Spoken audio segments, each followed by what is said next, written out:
Rich family mocks the farmer who saved their daughter's life, but when he arrives at their mansion years later, they were left speechless.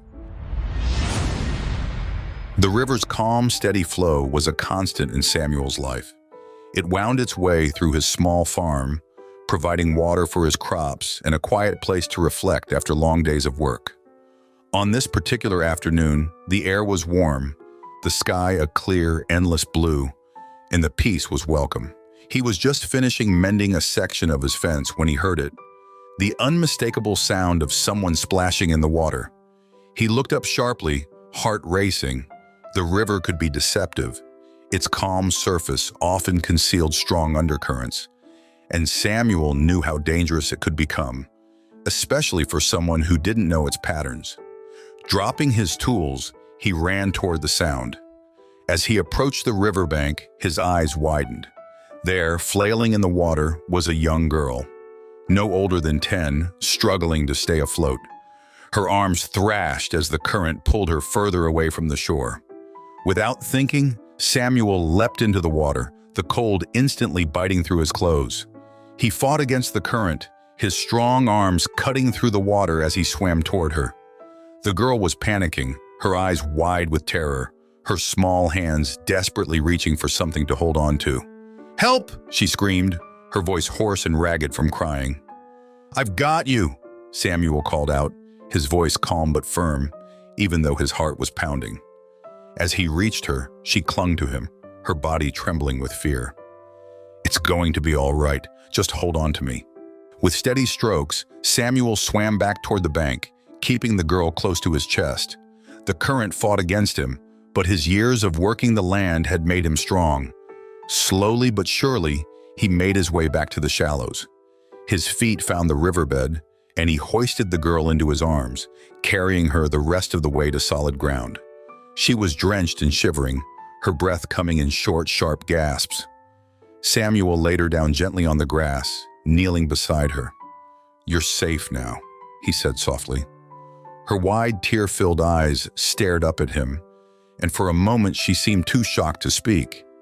It was only then that Samuel noticed the sound of hurried footsteps approaching from the nearby path.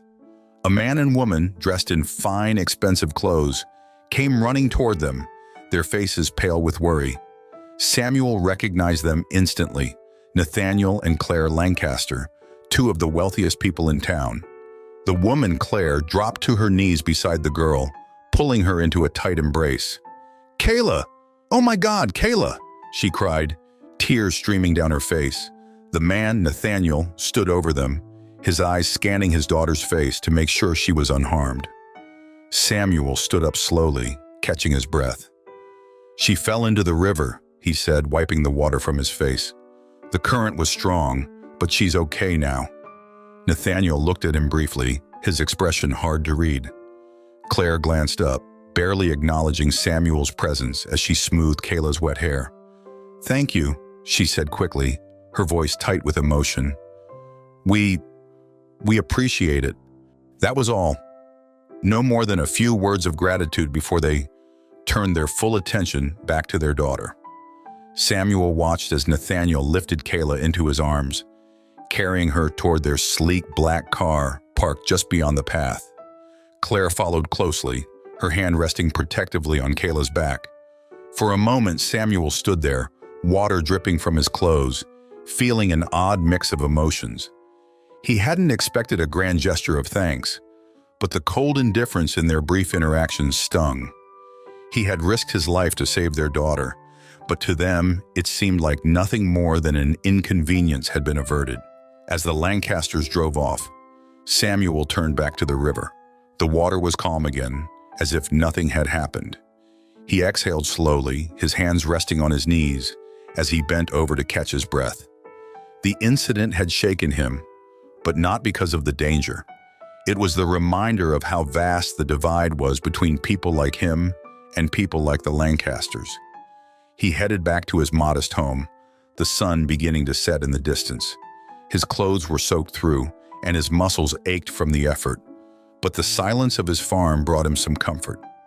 As he entered the small wooden cabin that he called home, Samuel allowed himself to reflect on the day. He had saved a life, but the reward was a sobering realization of where he stood in the world. For the Lancasters, he was just a farmer, someone they would forget as soon as they returned to their lives of luxury. But for Samuel, this moment would stay with him. It wasn't the lack of gratitude that bothered him the most. It was the reminder that in their eyes, no matter what he did, he would always be beneath them. The seasons changed, but the hard work on Samuel's farm never did. Year after year, he woke before dawn, his body aching from the physical labor, but his mind determined. The land he worked was unforgiving, the soil dry in some places and too dense in others.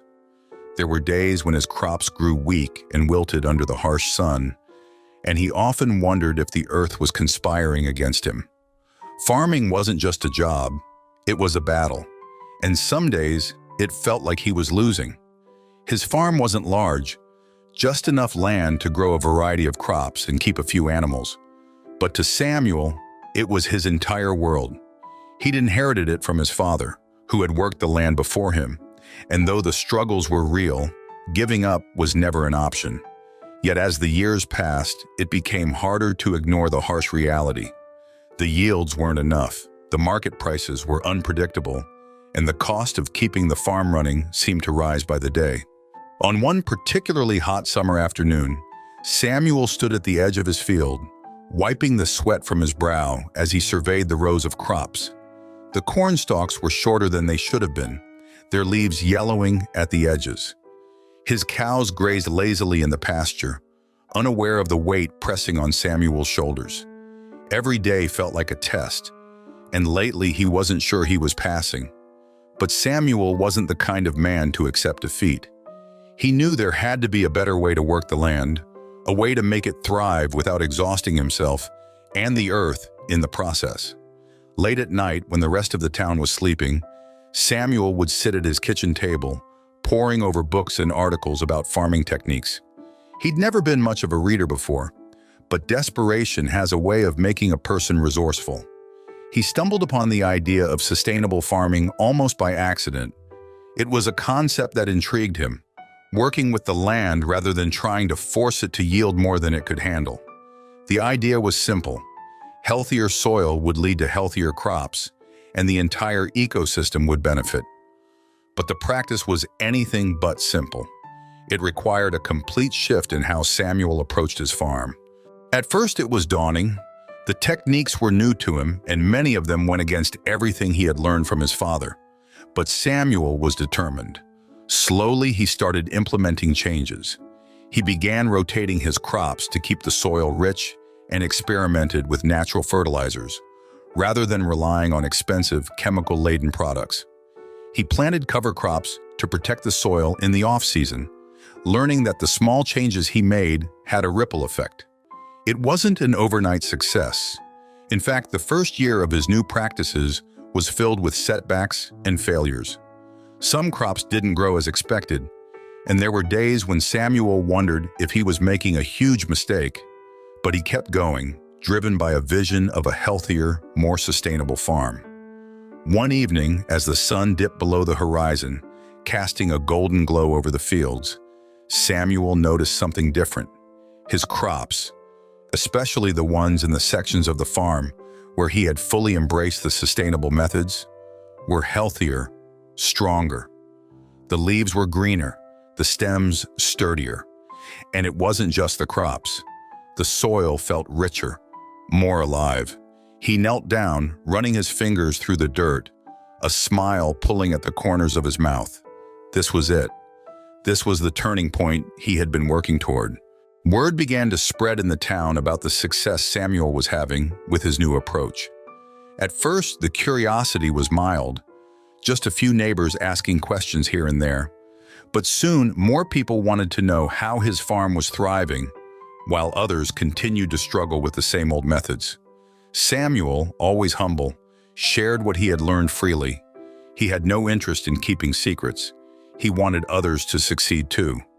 Before long, Samuel's name was being talked about beyond his small town.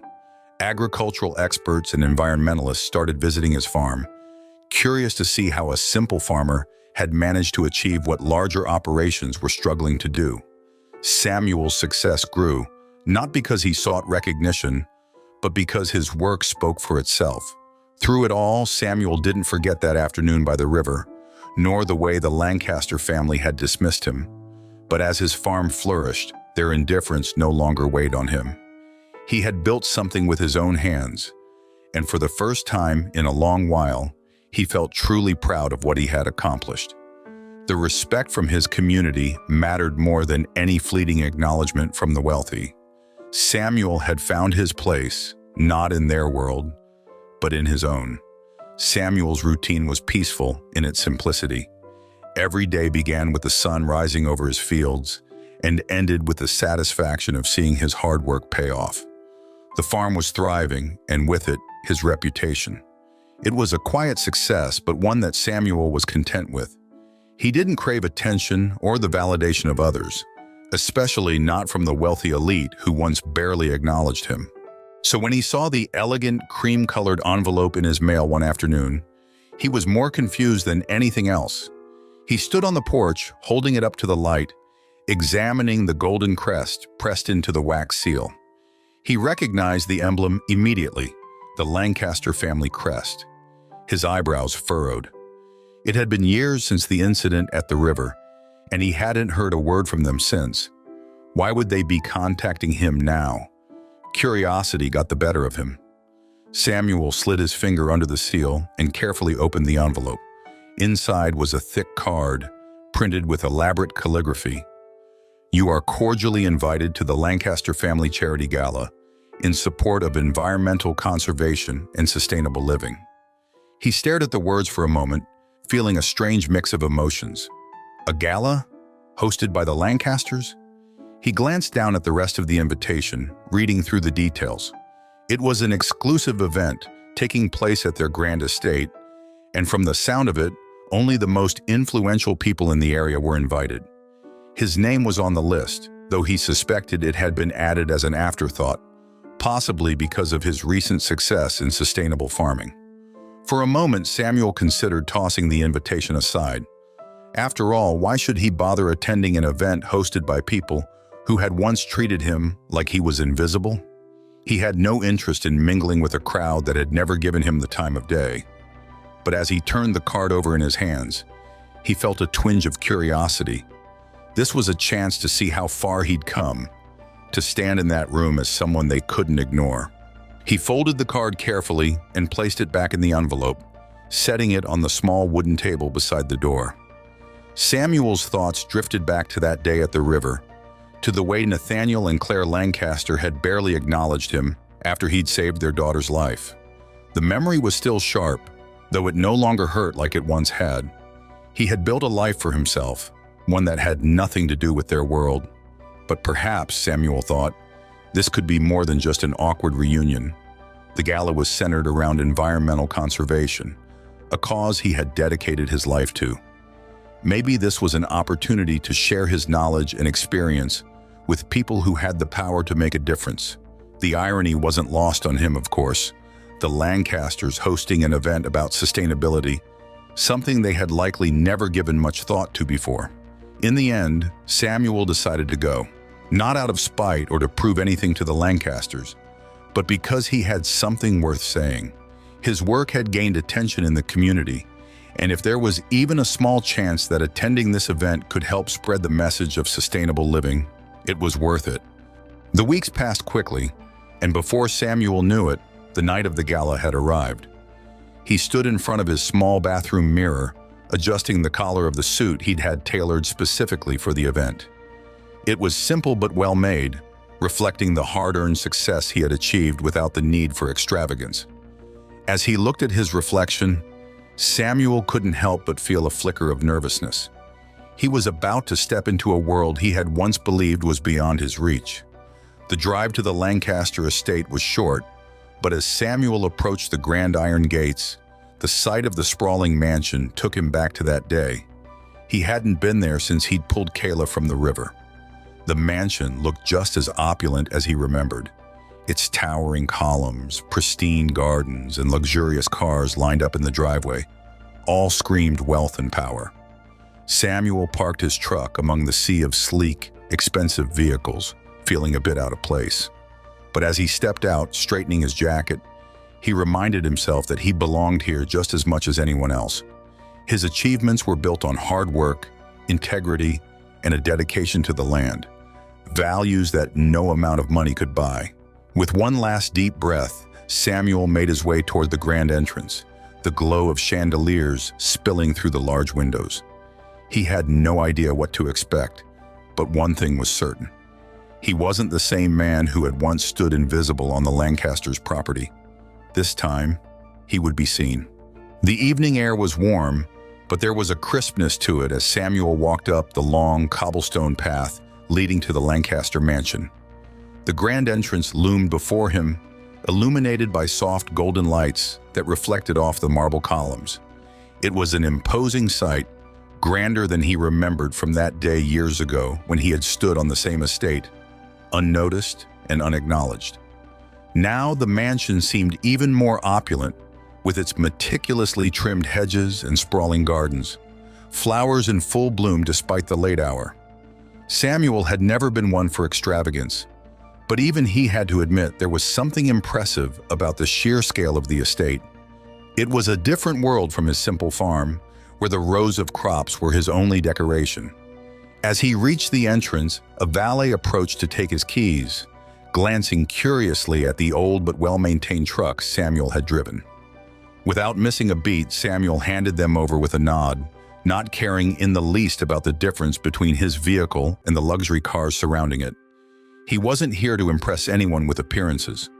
The large oak doors opened as he stepped up to the entrance, and immediately, the soft hum of music and conversation spilled out into the night. Inside, the grand foyer was just as lavish as he had expected, with marble floors gleaming under the chandelier's light and walls adorned with expensive artwork. The guests were scattered throughout the massive hall, dressed in fine evening wear, their movements fluid and relaxed as they mingled with glasses of champagne in hand. Laughter and polite conversation filled the air, but none of it reached Samuel in any meaningful way. He felt the weight of the stairs as he walked inside, some guests turning to glance at the unfamiliar man in the room. Samuel stood a little straighter, his back strong and his face calm. He might not belong to this world of wealth and glamour, but he had earned his place here tonight. He glanced around the room, searching for familiar faces, and sure enough, there they were. Nathaniel and Claire Lancaster, standing at the center of a small crowd of elegantly dressed guests, smiling and greeting each person with the practiced ease of people used to being admired. Samuel noticed that they hadn't recognized him as he entered. It didn't surprise him. He had changed in the years since that day by the river. His shoulders were broader from years of hard work, his face more lined with experience, and his clothes, though modest, spoke of someone who had achieved success through his own merit. But it wasn't just his appearance that had changed. He felt different too, more confident, more sure of his place in the world. The Lancaster family moved through the crowd with ease, Nathaniel in his sharp tuxedo and Claire in a sleek gown. They looked like the picture of wealth and power, commanding the room with their mere presence. Yet as Samuel watched them, he felt no bitterness, no resentment. He was no longer the young man yearning for their acknowledgement. His success had come from his own perseverance, not their validation. Still, he couldn't help but feel a strange satisfaction as he noticed how they glanced past him without a second thought, unaware of who he was. To them, he was just another guest at their gala, someone unimportant, blending into the crowd. Samuel found it almost amusing, this role reversal, and it gave him a sense of calm he hadn't expected. As he moved further into the hall, the evening unfolded much like any grand event might. Servers in crisp uniforms floated through the room, offering trays of delicacies and drinks, while the guests exchanged pleasantries and discussed matters of little importance. Samuel made his way to the edge of the room, content to observe for now. He wasn't here for the small talk or the champagne. He was here to see where the night might lead. He overheard snippets of conversations about business ventures, investments, and the latest social events, none of which held much interest for him. But then, from across the room, he caught fragments of a discussion about environmental conservation, the gala's official theme. Samuel's ears perked up. This was where his expertise lay, and if there was ever an opportunity to share his experience with those who had the resources to make a difference, this was it. He quietly moved closer to the group, not interrupting, but listening carefully. The guests spoke in broad, theoretical terms about sustainability, their words polished but lacking the depth of someone who had lived the experience. Samuel couldn't help but smile to himself. It was clear they understood the importance of the issue, but they had no real understanding of the work it required. The night was just beginning, and as Samuel stood in that grand room, unnoticed but unbothered, he knew that before it was over, his voice would be heard. The gala might be about appearances for some, but for Samuel, it was an opportunity to share what truly mattered. He had come a long way, and tonight, he would make sure that journey counted. As the evening progressed, Samuel found himself comfortably blending into the background. He had no desire to thrust himself into the center of the gala's glittering swirl of conversation, preferring instead to listen quietly to the hum of voices around him. The music from the live band was soft, setting a refined, elegant tone that matched the grandeur of the mansion. The guests continued their exchanges about business, charity, and the environment, but Samuel remained content with simply observing. He caught sight of Kayla Lancaster moving through the crowd, now a young woman with an air of sophistication that matched her surroundings. Dressed in a flowing gown of deep blue, she moved effortlessly between guests, laughing with an ease that suggested she was well practiced in these social settings. Her hair was swept back, accentuating the sharp features of her face, features that seemed to have grown more refined since Samuel had last seen her as a frightened child at the river's edge. For a moment, Samuel felt a wave of nostalgia as he watched her. The girl he had saved all those years ago was no longer a child. She had grown up into someone confident, poised, and entirely unaware of the man who had once pulled her from danger. As she walked by him, laughing with a small group of friends, their eyes briefly met. It was just a second, a fleeting moment, but something passed between them. Kayla's brow furrowed slightly, her laughter pausing as her eyes lingered on his face. She seemed to hesitate, her smile faltering, as though she were on the verge of recognizing something. But the moment passed too quickly. Her friends called her back into their conversation, and just like that she moved on, her attention elsewhere. Samuel chuckled softly to himself. It was almost amusing how easily the past had slipped from her memory. He wasn't surprised. Years had gone by, and their worlds had been so far apart that it was unlikely she would remember him at all. Still, the brief flicker of recognition had stirred something inside him, a reminder of the day he had risked his life to save hers. But Samuel wasn't here to dwell on old memories or seek acknowledgement from the Lancasters. He had come to this gala for a different reason. As the evening wore on, conversations among the guests continued to shift toward the evening's theme: environmental conservation. The room buzzed with discussion about sustainability, climate action, and the importance of protecting the earth for future generations. Samuel found himself standing near a group of people engaged in a lively conversation about farming and sustainable practices. It was clear they were well informed on the theory, but there was a distance in their words, a sense that, while they understood the importance of the issues, they hadn't lived them. They hadn't worked the soil with their hands, hadn't felt the frustration of battling the elements, or experienced the small victories of seeing their land thrive after years of struggle. Unable to resist, Samuel edged closer to the group, listening to the conversation with growing interest. One of the men, a middle-aged businessman in a crisp suit, was speaking confidently about the need for more research into sustainable farming techniques.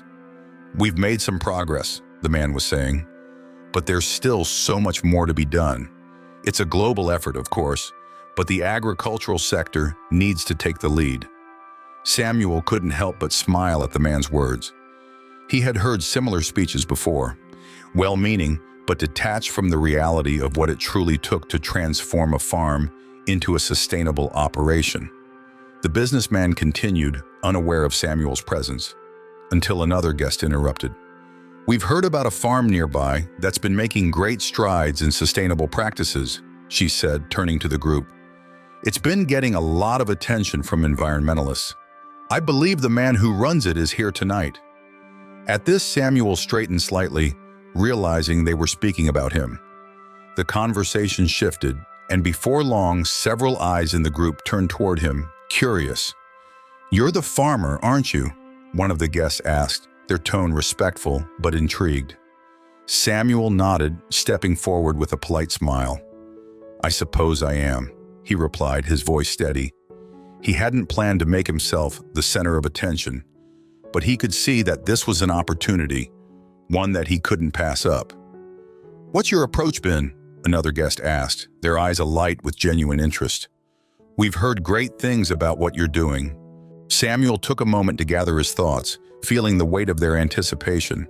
Then, with quiet confidence, he began to speak, explaining how he had transformed his small farm using sustainable practices, working with the land instead of against it. He spoke of crop rotation, natural fertilizers, and the importance of maintaining soil health, not just for the present, but for future generations. His words came easily, not rehearsed, but flowing from years of experience and dedication. As he spoke, the group listened closely, their earlier discussions fading into the background.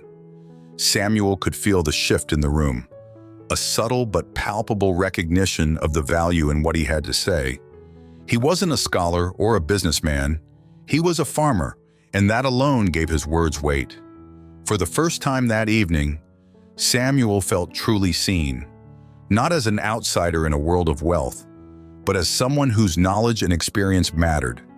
And yet, as the conversation continued, Samuel noticed Kayla again, standing at the edge of the room. She was watching him now, her eyes focused and thoughtful. Something in her gaze had changed, and Samuel could feel the past inching closer to the present. As the conversation deepened, Samuel found himself speaking not just about sustainable farming, but about the broader importance of working in harmony with the environment. His voice was calm and sure, each word grounded in years of experience. The group around him listened intently, nodding along as he explained how small, consistent changes could make a lasting impact on the land and the people who depended on it. "The land gives back what you put into it," Samuel said, his gaze steady as it moved from one listener to another. "It's about patience. You can't rush nature, but if you care for it, it'll provide for you in ways you never expected." His words seemed to resonate with the crowd. They had heard many speeches about sustainability before, but Samuel's approach was different. His was a voice of practical experience rather than theory. He wasn't selling an idea. He was sharing what had worked for him and could work for others if they were willing to commit to the long road ahead. The sincerity of his message cut through the formalities of the evening, reaching the people in ways polished presentations rarely could. At that moment, one of the gala organizers approached the group and whispered something to one of the guests. A few seconds later, Samuel was approached with an unexpected request. Would he be willing to take the stage and share his story with the entire gala? For a brief second, Samuel hesitated. Public speaking wasn't something he sought out, and he'd always preferred to keep his head down, letting his work speak for itself. But as he looked around the room, he realized that this was a chance to spread his message to people who could truly make a difference. His farm had become a beacon for sustainable living, and if he could inspire others here tonight, then his work could reach even further than he had ever imagined. He nodded. "I'd be honored," he said simply. Within minutes, the room quieted as a gentle chime signaled the start of the evening's speeches. The guests, holding their glasses of champagne and gathering in small clusters, turned their attention to the small stage at the front of the grand hall. Samuel walked forward, feeling the weight of dozens of eyes on him. As he stepped up to the microphone, he took a deep breath, letting the noise of the room fade away, until all that remained was the quiet anticipation of the crowd. Samuel wasn't used to speaking in front of large groups, but as soon as he began talking, the words came naturally. He spoke about his journey, starting from the struggles of working his small farm, through the years of learning and adapting, to the point where his sustainable practices had turned a struggling piece of land into something thriving and healthy. He shared the importance of caring for the earth and using its resources wisely, not just for immediate profit, but for future generations. "We've got to stop treating the land like it's something we can use up and throw away," Samuel said, his voice clear and steady. "Sustainability isn't just about farming, it's about life. It's about what we leave behind for those who come after us. The choices we make now will shape the future for years to come." As he spoke, Samuel noticed that the room had fallen completely silent. The guests, many of whom had been deep in conversation moments before, were now listening intently. He could see genuine interest on their faces, a hunger for real solutions that went beyond rhetoric. The applause that followed when he finished speaking was heartfelt, not polite or perfunctory. It was clear that Samuel's words had struck a chord with the audience. Among those applauding, Samuel noticed the Lancaster family seated near the front. Nathaniel and Claire clapped along with the rest of the crowd, but there was something different in their expressions. A flicker of recognition seemed to pass between them as they exchanged a brief glance. It was as if they were seeing Samuel for the first time, not as the humble farmer who had saved their daughter, but as someone whose work and knowledge demanded respect. But it was Kayla's reaction that caught Samuel's attention the most. Sitting beside her parents, she hadn't taken her eyes off him the entire time he spoke. Her face was still, her expression unreadable, but Samuel could sense the shift in her gaze. It wasn't the casual glance she had given him earlier. There was something deeper now, something that suggested a distant memory tugging at the edges of her mind. As Samuel stepped down from the stage, Kayla's eyes followed him, her expression contemplative. She seemed on the verge of saying something, of putting together the pieces of who he truly was. The past was starting to catch up to the present, and Samuel could sense that the moment of true recognition was close. But for now, he simply returned to the crowd, mingling with the guests who approached to congratulate him on his speech. He was content to let the night unfold as it would, knowing that the impact of his words had already begun to take root. The gala had started as an afterthought for him, but now it felt like something much more significant was on the horizon. As Samuel made his way back into the crowd, a slow murmur of conversation began to pick up again, but the energy in the room had changed. People had taken notice of him now, not just as a farmer, but as someone with knowledge and insight that went beyond what they had expected. He shook hands with several guests, each of them offering genuine compliments on his speech, asking more questions about his work. But amidst all the polite praise, Samuel sensed something else, a presence.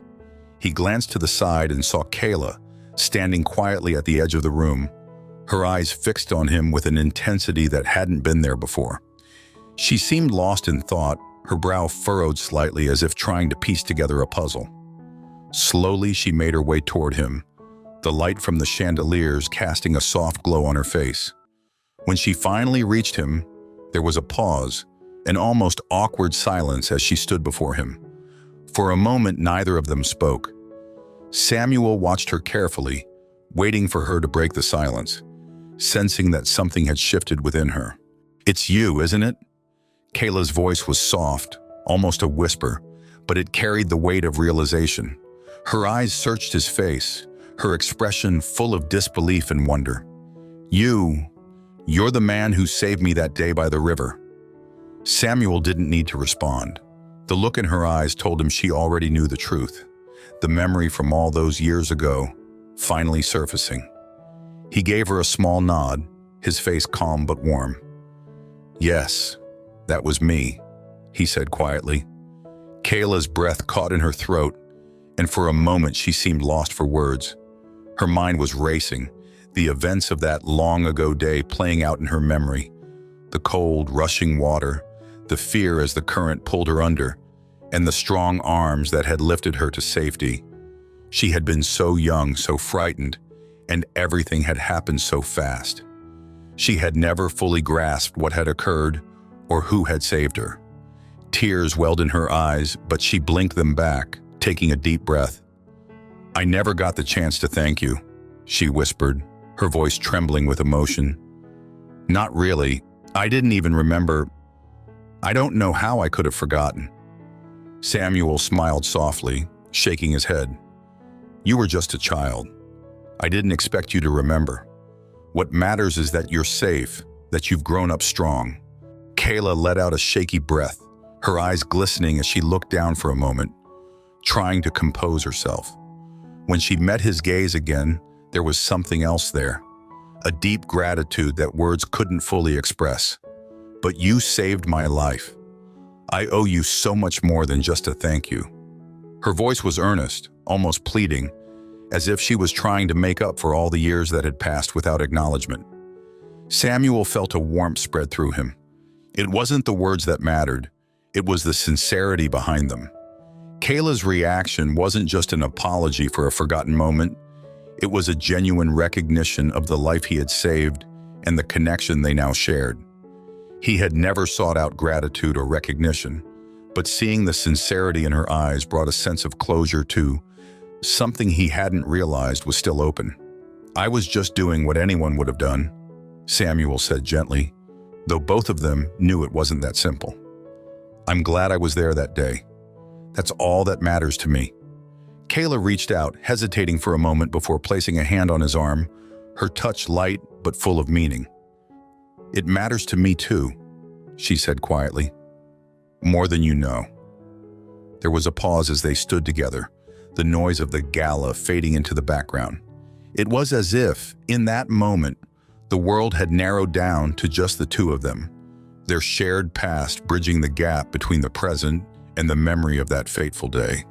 Kayla's parents, Nathaniel and Claire, had noticed the interaction from across the room, their eyes widening as they watched their daughter speak with the man they barely remembered.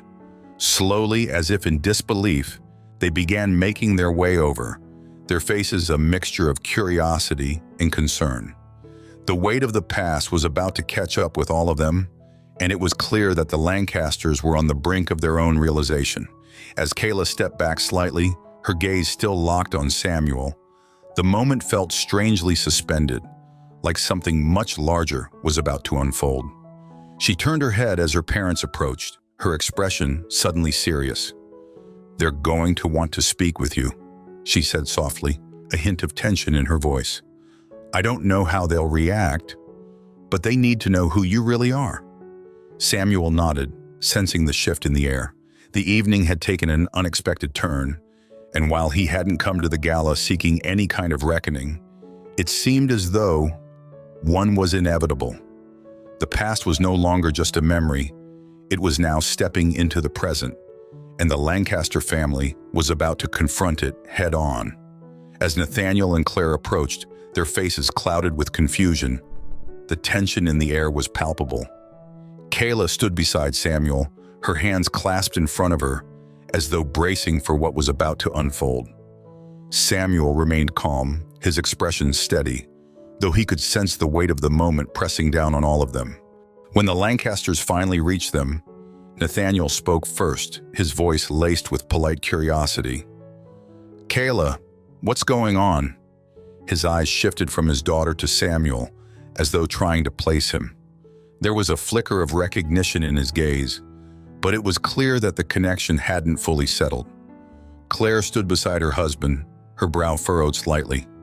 "Is this the man you were just speaking with?" she asked, her tone polite but distant. Like Nathaniel, she seemed to be searching her memory, trying to figure out why this man seemed familiar. Kayla took a deep breath before answering. "Mom, Dad, this is Samuel. He's the one who saved my life all those years ago, when I fell into the river." Her voice was steady, but there was an undeniable undercurrent of emotion. "He's the reason I'm still here." Nathaniel's face went pale, his posture stiffening as the memory clicked into place. Claire's hand flew to her mouth, her eyes widening in shock as she stared at Samuel. For a moment, they both stood frozen, as if the weight of Kayla's words was too heavy to process all at once. The realization hit them hard. Nathaniel took a step forward, his voice low and shaky. "You saved her that day?" he asked, his tone filled with disbelief. How could we not have known? How could we not have remembered?" Samuel didn't flinch. He met Nathaniel's gaze evenly, his own voice calm. "I didn't expect you to remember. It was a long time ago, and you had a lot on your mind with Kayla's safety." There was no bitterness in his tone, only a quiet acceptance of how things had unfolded. Claire's eyes filled with tears as the guilt and shame washed over her. "We never thanked you properly," she whispered, her voice trembling. We didn't realize who you were." She reached out, placing a hand on Samuel's arm. "I can't believe we've forgotten something so important." The air was thick with regret, the Lancasters visibly grappling with the gravity of their past indifference. For years, they had carried on with their lives, never giving a second thought to the man who had risked his own safety to save their daughter. Now, standing in front of him, they were forced to confront the truth of their actions, or lack thereof. Nathaniel, usually so composed, seemed at a loss for words. His pride had always been a shield, but now it faltered in the face of Samuel's quiet dignity. "We owe you so much more than we can ever say," he said, his voice heavy with remorse. "I'm sorry we never gave you the thanks you deserved." Samuel offered a small nod, his expression kind. "There's no need to apologize," he said simply. "What's important is that Kayla is safe. That's all that mattered then, and it's all that matters now." But Kayla wasn't satisfied with leaving it at that. She stepped forward, her voice soft but firm. "It does matter," she insisted. "You saved my life, and we should have acknowledged that. I should have acknowledged it." The honesty of her words hung in the air, wrapping around them like a heavy cloak.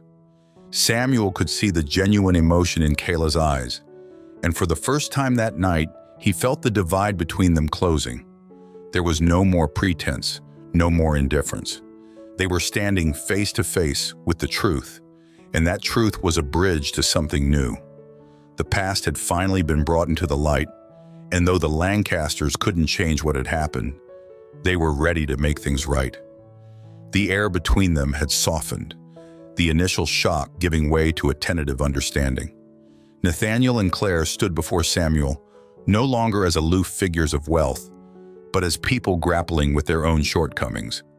The weight of their realization hung heavy, but there was also a sense of hope, a desire to make amends, to close the gap that had once seemed so wide between them and the man who had saved their daughter. Nathaniel, regaining his composure, gestured toward a nearby seating area with plush chairs arranged around a low, elegant table. "Samuel, would you sit with us for a while? We'd like to hear more about you, about what you've been doing." His voice was calm, but beneath it was a genuine eagerness to learn more about the man he now realized they had wrongfully overlooked. Samuel hesitated for only a moment before nodding. "Of course," he said. He wasn't someone to dwell on the past, but he could sense that this conversation was about more than just old grievances. It was about the possibility of something new. The four of them, Samuel, Kayla, Nathaniel, and Claire, moved to the sitting area, settling into the chairs. For the first few moments, there was a palpable awkwardness, as if none of them quite knew how to begin. But it was Kayla who broke the silence, her voice clear and steady. "I've been reading about your farm," she said, leaning forward slightly.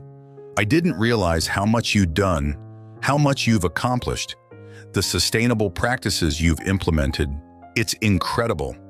Her admiration was evident, and Samuel could see that she was making an effort to bridge the gap, not just as a daughter expressing gratitude, but as someone who genuinely respected his work. Nathaniel nodded in agreement. "We've heard a lot about your success, the way you've turned your land into something that can support the community, something that sets an example for others. It's remarkable." He spoke with a new sense of humility, the arrogance that had once defined his manner now replaced with sincerity. Samuel, feeling the openness in the conversation, relaxed a little. "It's been a long road," he said, his tone modest. "A lot of trial and error. But the land is resilient when you work with it, instead of forcing it to be something it's not. That's the lesson I've learned." Claire, who had been quiet for much of the conversation, finally spoke up, her voice soft. "I wish we'd known more about what you were doing before tonight," she said. "You've done so much good for this community. We've spent so much time focused on our own world. We missed seeing what was right in front of us." There was a vulnerability in her words, an acknowledgement that the privilege and comfort of their lives had shielded them from the struggles and triumphs of people like Samuel. It was clear now that they were seeing him for who he truly was, not just as the farmer who had once saved their daughter, but as a man of vision and purpose. As the conversation continued, something shifted. What had started as an awkward attempt to make amends was slowly transforming into a genuine connection. They asked Samuel more about his farm, his methods, and the way he had brought life back to the land. He answered their questions openly, sensing that this was more than just small talk. They were genuinely interested in learning from him, in understanding how they could help make a difference too. And for Samuel, it wasn't about vindication. He had never sought to prove himself to the Lancasters or anyone else. But sitting there with them now, he could see that their hearts were in the right place, that they wanted to change. It was a beginning, not just for them, but for something larger, a chance to use their influence and resources for good. Kayla leaned closer, her eyes shining with sincerity. "Maybe we can work together," she said, her voice filled with hope. "There's so much we can do, so many people we can reach if we combine our efforts. Your work, our connections, it could really make a difference." Samuel looked at her, then at Nathaniel and Claire. He saw the potential for something new, something that could grow from this unexpected meeting. "I think we could," he said, his voice steady. "I think we could do a lot of good together." The future, it seemed, was full of possibilities. In the weeks following the gala, an unexpected but natural partnership began to form between Samuel and the Lancaster family. What had started as an awkward, tense encounter had transformed into something genuine, a collaboration built on mutual respect and a shared vision. True to Kayla's word, the Lancasters reached out to Samuel, eager to learn more about his sustainable farming practices and how they could contribute to the broader cause of environmental conservation. They began visiting his farm regularly, walking the fields that had once seemed so far removed from their lives of luxury. Nathaniel and Claire, humbled by their previous indifference, made an effort to truly understand the hard work and dedication it took to build something from the ground up. It wasn't long before their efforts took on a larger scale. Using their wealth and influence, the Lancasters began investing in sustainable initiatives, not only within their own estate, but also throughout the community.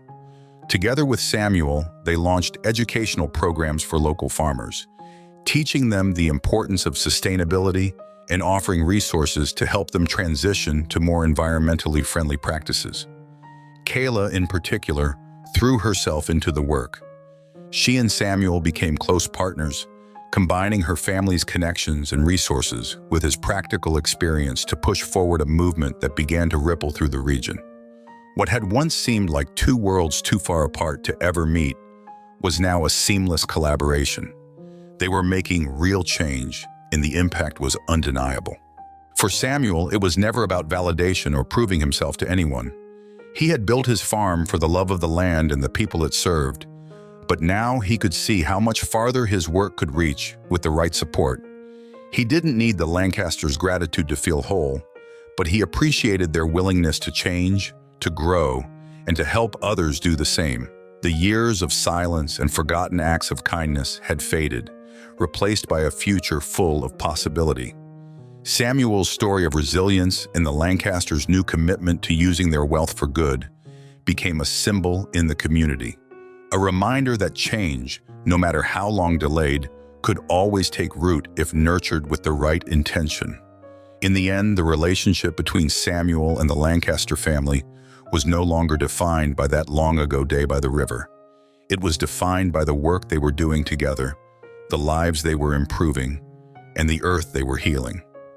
The past had been reconciled, and in its place, a new legacy was being written, one of growth, respect, and shared purpose. Thank you so much for watching. If you enjoyed this story, don't forget to like the video and subscribe to our channel. Now, how about another one? To watch another nice story, just click on the video appearing on your screen.